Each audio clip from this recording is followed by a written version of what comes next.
7h40. Bonjour Jean-Marc Pelletan.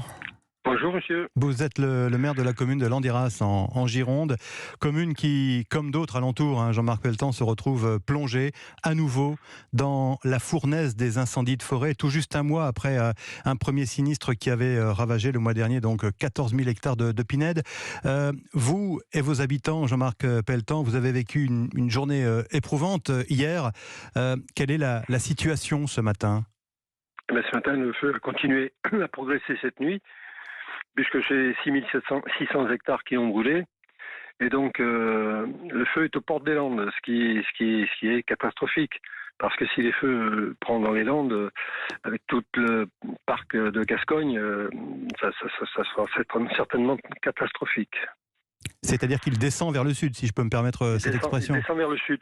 Oui, hier soir, nous avions la volute de fumée, ce qui veut dire que le vent avait tourné. Mais ce matin, nous avons quelques volutes, mais le vent a certainement encore tourné. Le feu se dirige sans doute vers le sud, oui. Complètement immaîtrisable, je veux dire imprévisible, effectivement, cette progression du feu, malgré, on le rappelle, Oui. la mobilisation exceptionnelle des soldats du feu et des pompiers. Ah oui, il y a 1000 pompiers sur le terrain, donc c'est important. Mais ce feu crée également son vent. C'est-à-dire C'est-à-dire qu'il crée du vent comment dirais-je, dont il profite. C'est ça, il s'attise lui-même d'une certaine façon. Il s'attise lui-même, tout à fait. Est-ce qu'il y a une forme, pardonnez-moi monsieur le maire, mais oui, est-ce qu'on ressent une forme d'impuissance finalement, encore une fois, malgré l'importance des moyens développés ? C'est tout à fait ce que nous ressentons. Et c'est que ce feu, pour l'instant, est incontrôlable. Est-ce qu'il y a eu de nouvelles évacuations ? Pas à ma connaissance. Dans votre commune ? La commune, non. Parce que le feu, maintenant, est quand même relativement éloigné. Il est sur la commune d'Austins et de Belin-Bellier. Qui sont voisines, qui sont voisines. Qui sont voisines, mais bon, à une dizaine de kilomètres quand même. Ouais. Mais nous avons toujours ce feu qui n'est pas maîtrisé chez nous et qui continue à progresser sous la tourbe et qui de temps en temps ressort et il faut aussitôt intervenir, l'éteindre, tout au moins le contenir parce que le feu peut reprendre très très rapidement.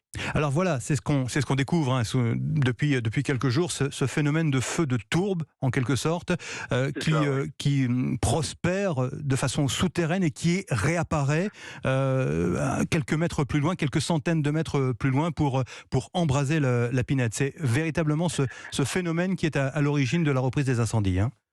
C'est cela. Nous avons, alors hier je ne sais pas, mais avant-hier nous avions eu 40 reprises de feu dans la journée et ce feu progresse avec la température.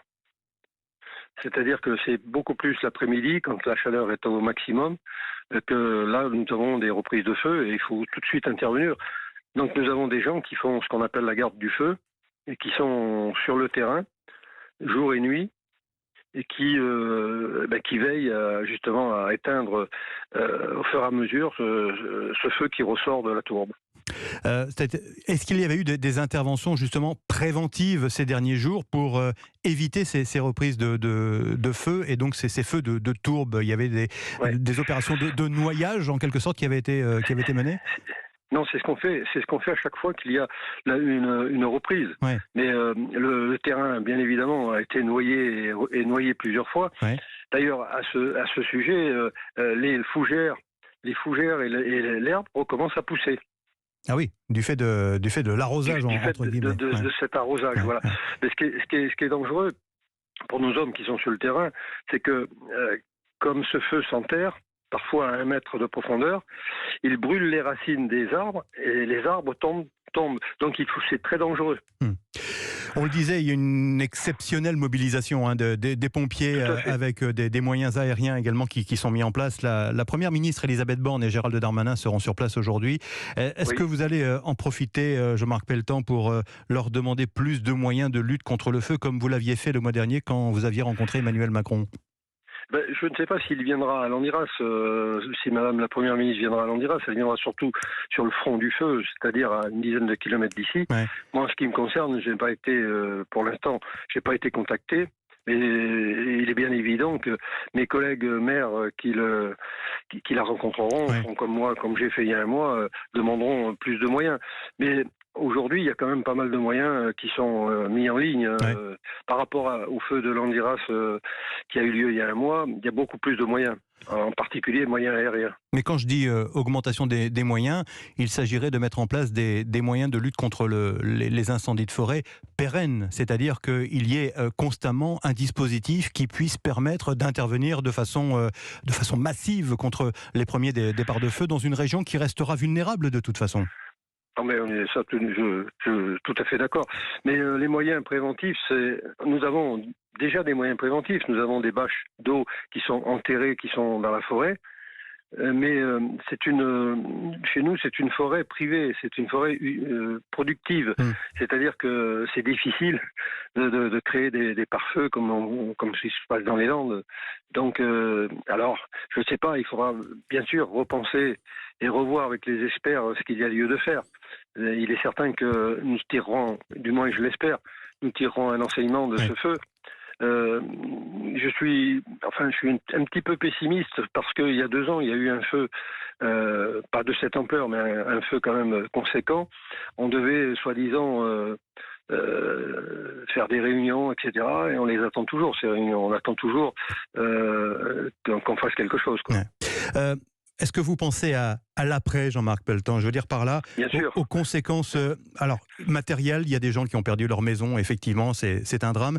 Mais est-ce il va y avoir aussi des traces psychologiques finalement pour les habitants qui ont été obligés d'abandonner leur maison sans savoir s'ils vont la retrouver? Et puis cette angoisse finalement de vivre sous la menace des flammes.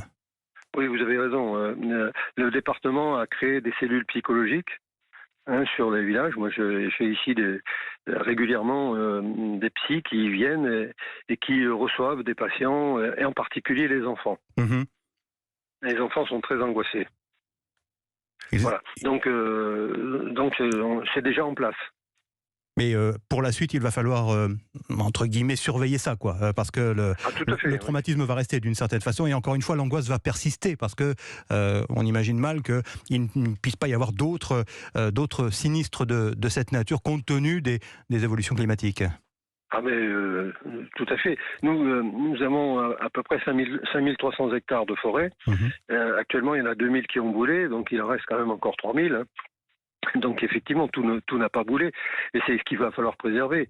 Mais le problème qui se pose, c'est que sur ces 2000 hectares, je l'espère, il y aura une replantation avec, pourquoi pas, des aides de l'État, parce que les propriétaires ont tout perdu. Ouais. Ils ont perdu leurs revenus. Là.